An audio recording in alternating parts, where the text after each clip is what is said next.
ఎన్డీఏకు magic figure రాదు. BJP కూటమికి దేశవ్యాప్తంగా 268 సీట్లు దాటవు. గెలిచేది మోదీనే అనేది ప్రచారంలో ఉన్న అబద్ధం. 8 రాష్ట్రాల్లో అధ్యయనం తర్వాతే ఈ అంచనా. ప్రముఖ సెఫాలజిస్ట్ యోగేంద్ర యాదవ్ వెల్లడి. లోక్సభ ఎన్నికల్లో ఎన్డీఏకు అధికారం చేపట్టేందుకు అవసరమైన మ్యాజిక్ ఫిగర్ రాదని, ఆ కూటమి 268 సీట్లు దాటదని ప్రముఖ సెఫాలజిస్ట్ సామాజికవేత్త యోగేంద్ర యాదవ్ పేర్కొన్నారు. దేశంలోని మీడియా, రాజకీయ విశ్లేషకులు అంతా కలిసి మళ్లీ గెలిచేది మోదీని అనే అబద్ధాన్ని ప్రచారం చేస్తున్నారని, ఈ అబద్ధాన్ని బద్దలు కొట్టి ప్రజలకు నిజం తెలియాలని ఈ విషయాన్ని చెబుతున్నారని పేర్కొన్నారు. గతంలో తాను భవిష్యత్తును అంచనా ఒకసారి చూద్దాం ఇదేంటో.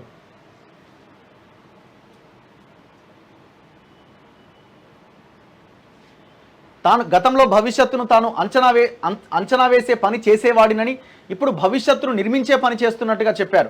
తాను ఇటీవల కర్ణాటక, తెలంగాణ, ఛత్తీస్గఢ్, రాజస్థాన్, పంజాబ్, హర్యానా, ఉత్తరప్రదేశ్, బీహార్లో పర్యటించి క్షేత్రస్థాయి పరిస్థితులు అధ్యయనం చేశాను. తగ్గబోతున్న ఎన్డీఏ సీట్ల సంఖ్య 2019లో బీజేపీకి ఒంటరిగా 303, ఎన్డీఏకి 353 సీట్లు రాగా ఈసారి భారీగా తగ్గబోతున్నట్లు యోగేంద్ర చెప్పారు. కర్ణాటకలో కనీసం 10 స్థానాలు, మహారాష్ట్రలో 10 స్థానాలు, రాజస్థాన్, గుజరాత్ కలిపి 10 స్థానాలు తగ్గబోతున్నట్టుగా అంచనా వేశారు. హర్యానా, పంజాబ్, చండీగఢ్, ఢిల్లీ, హిమాచల్ ప్రదేశ్లో కలిపి 10 స్థానాలు, మధ్యప్రదేశ్, ఛత్తీస్గఢ్, జార్ఖండ్ కలిపి 10 స్థానాలు ఎన్డీఏ కోల్పోతోంది. ఉత్తరప్రదేశ్, ఉత్తరాఖండ్లో కలిపి 15 సీట్లు, బీహార్లో 15, పశ్చిమ బెంగాల్, ఈశాన్య రాష్ట్రాలు, కేంద్రపాలిత ప్రాంతాల్లో కలిపి మరో 10 సీట్లు తగ్గుతాయి. అయితే తమిళనాడు, కేరళ, తెలంగాణలో కలిపి 5 సీట్లు పెరగొచ్చు. ఆంధ్రప్రదేశ్లో 10 సీట్లు పెరుగుతాయి. మొత్తంగా బీజేపీకి ఒంటరిగా 233 స్థానాలు, ఎన్డీఏకు 268 స్థానాలకు మించి రావని చెప్పారు.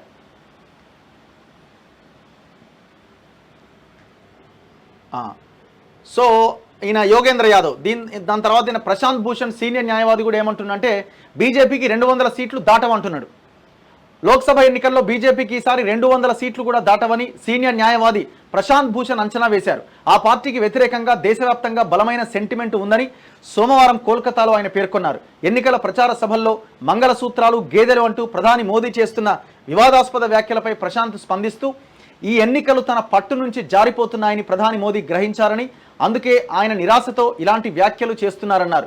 అనేక కారణాల వల్ల బీజేపీకి వ్యతిరేకంగా దేశమంతా బలమైన సెంటిమెంట్ ఉందని, బీజేపీ ప్రజాస్వామ్యానికి ముప్పు అని ప్రజలు భావిస్తున్నారన్నారు.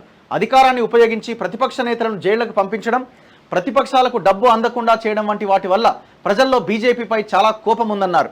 బీజేపీ ప్రజాదరణ దిగజారడానికి ఆ పార్టీ చేస్తున్న మతపరమైన ప్రచారము కారణమే అన్నారు.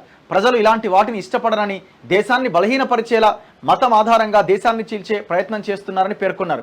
సరే, వీళ్ళు ముందు నుంచి మోదీకి వ్యతిరేకంగా ఉన్నారు అని కొంతమంది అనుకోవచ్చు.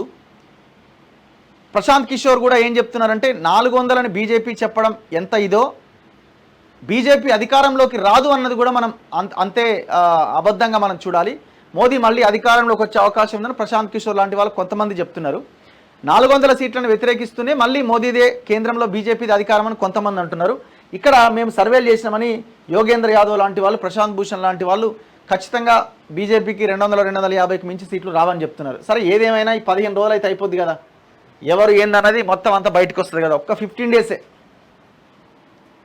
జస్ట్ 15 రోజులు ఆగితే ఎవరు అధికారంలోకి వస్తారన్నది తేలిపోద్ది. మరి ఇప్పుడు అన్నీ మాట్లాడుకొని కూడా ఉపయోగం లేదు.